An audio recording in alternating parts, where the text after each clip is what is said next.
Hey, so my name is Michael Ravi, and today we're discussing about my coronavirus COVID-19 adventures.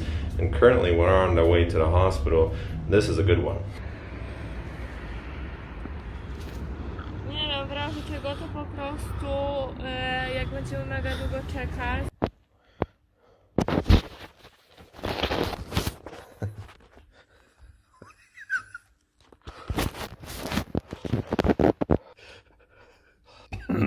Hey guys, my name is Michael Ravi. Today might be a very fun day.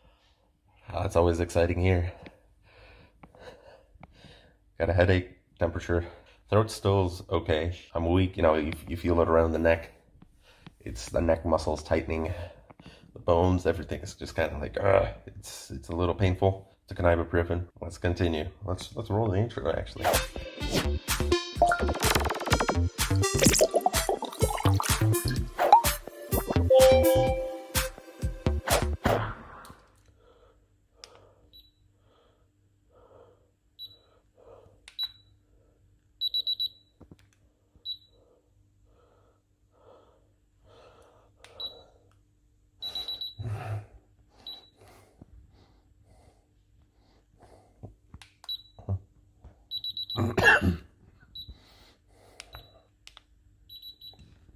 Hey.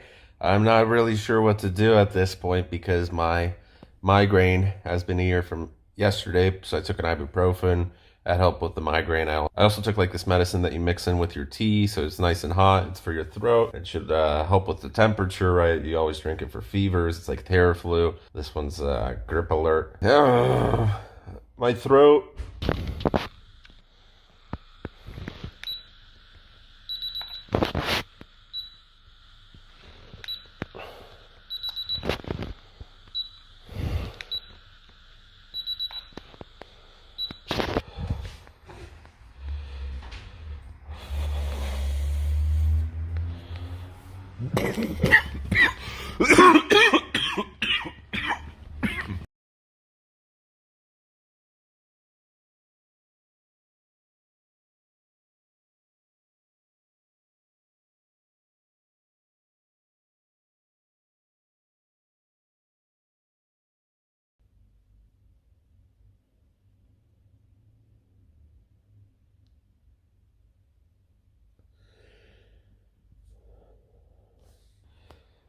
Hey guys, today is April 13th, so technically it's day 5, but realistically it's day 4.5. As you can see, my lips are swollen and they got this weird thing there and it's crusting and it's super painful on the inside. Can't see everything because I can't lift my lips up all the way. And, cough's getting better. It got a lot worse 2 days ago, so I'm waiting on test results because I went to the hospital to see if I got corona. I cough. I try to hold in coughs because of my migraine. I cough. I talk like a retard now. By the way, I have something right in the middle of my chest that hurts when I cough, that hurts when I breathe, but it's not my lungs because they did an x-ray of my lungs and my lungs were okay. And also they checked my air. Air was fine too. So, very weird. Feels like someone's stepping on this specific area right here between my two nipples. And I can't eat. It's burning 24/7, So that's huge. Okay, gotta stop recording.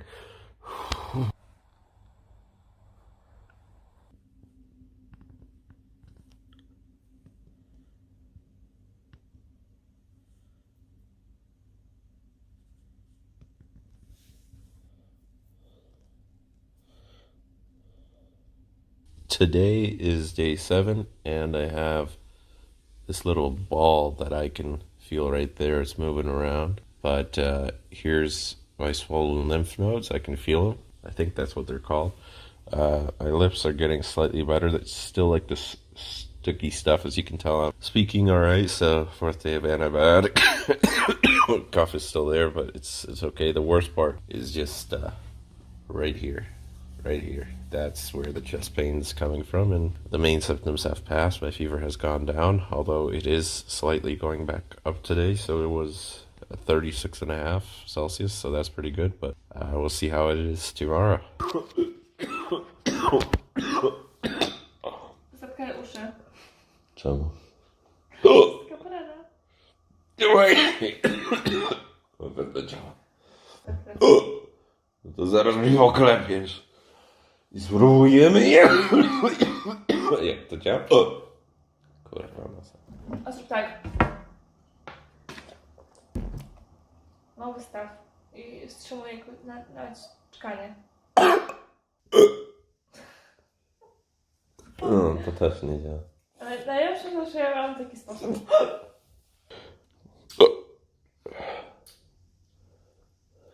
Kurwa.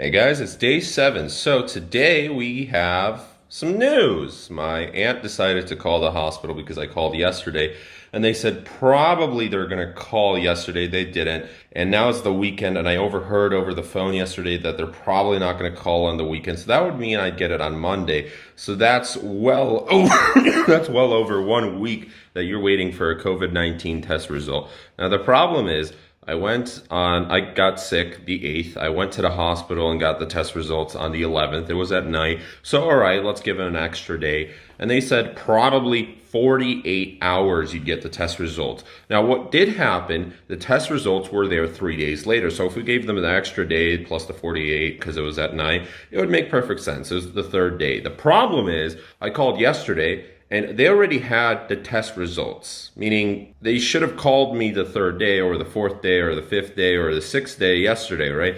But it's the 7th day. If my aunt didn't call, then I would still be waiting. And turns out that the test results were unclear. So I don't know if I have coronavirus. I might not. So they told me I have to go again. Except the problem is I don't have a car. So I have to go for a car share ride, except then I have to walk to the car share, and technically I'm already under a 14-day quarantine. It doesn't make sense. So now I have to call an ambulance. I have to go again. It's uncomfortable. You spend a few hours there. And every single time you go to the hospital, you have to wait another 14 days because they put you under another 14-day quarantine. So if they did everything correctly, and even if I had it, yeah, I'd have to go to the hospital again and they test me, and I'm feeling better now. It's the 6th or 7th day of the antibiotic. I'm feeling better. The cough's pretty much gone. The temperature is pretty much gone. Everything's, much better. The quarantine would, if I test negative after I tested positive, the quarantine would be over soon. I'd be returning back to normal life. But now, it's an additional 2 weeks. It's an uncomfortable process. And even if I didn't have it, I am risking getting it by going a second time because you're by people who are getting it constantly. There's people coughing there. It's a very weird system. Plus, there's not a lot of people in Poland. There's only 8,000 cases. And in this specific hospital, there's a few hundred cases, yes, but I'm not in that emergency ward. I'm in the ward right next door for the newly infected. They're just testing out. And there's like 1 or 2 people every hour there. It is not like New York City or other places around the world where it's full. So how did they screw up this badly? I have no idea. But this is bad news, because what happens when there's going to be 10 patients every single hour or 50 patients every single hour? People are literally going to die because they didn't get the test results. I also had throat problems and I couldn't eat anything. Now it's getting better, but I called my aunt, who is also a doctor, and she recommended I switch my medicines up, right? So people who don't have the options available like I did, some of them might be going through it a lot worse. I'm 22 years old, so if you're 80 years old, you might already be dead before you even get the test results, and then turns out it's unclear. So it's just one big giant clusterfuck. So I have to walk to the nearest car share, which is half a kilometer away, actually a kilometer away.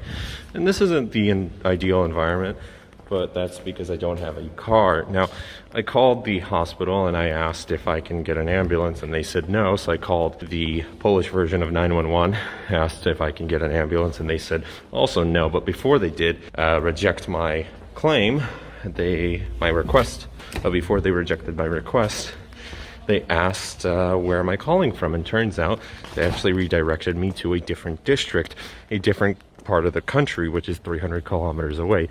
Quite a big deal. Nice and warm outside, but we're on 3 layers just in case. And so far a few people. So let's walk to the car.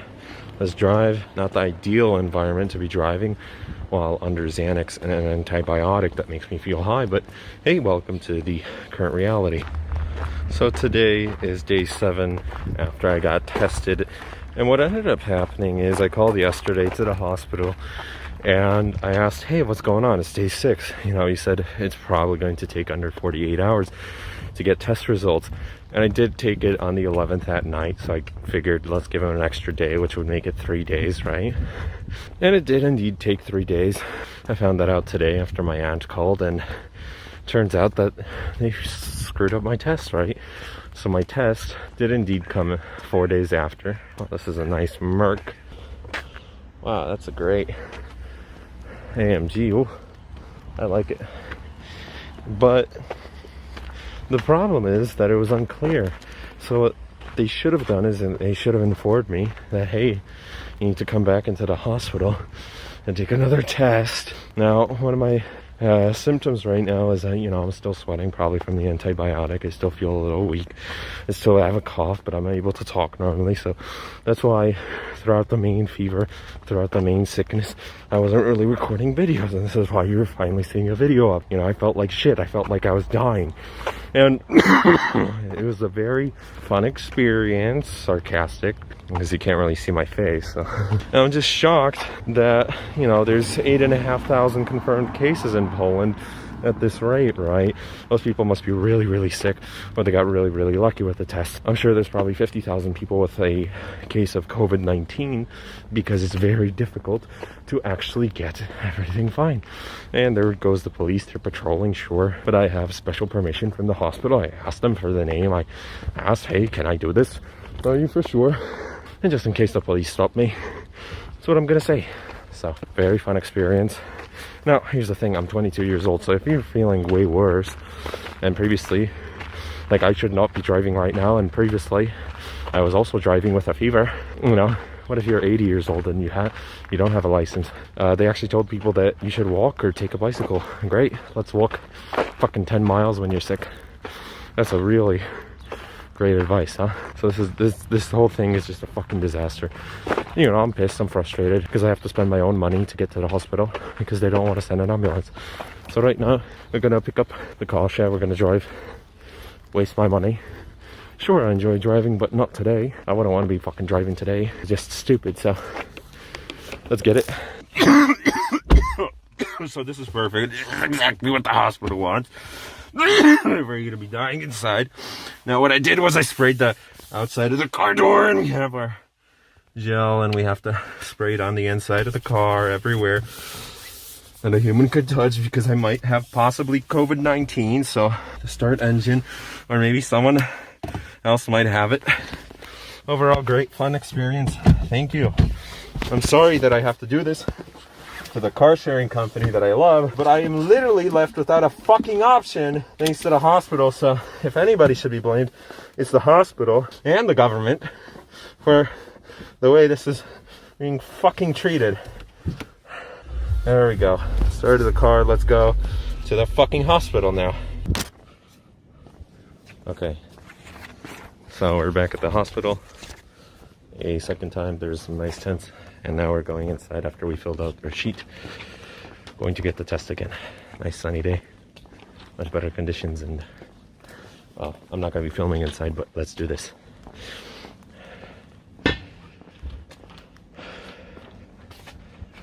Alright. Okay, hospital staff, very friendly, I have to give them that.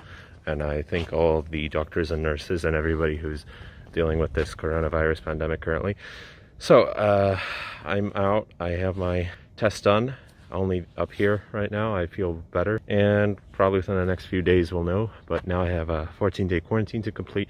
So we're going to get inside the car and get back home and, yeah, see where things go from there. So...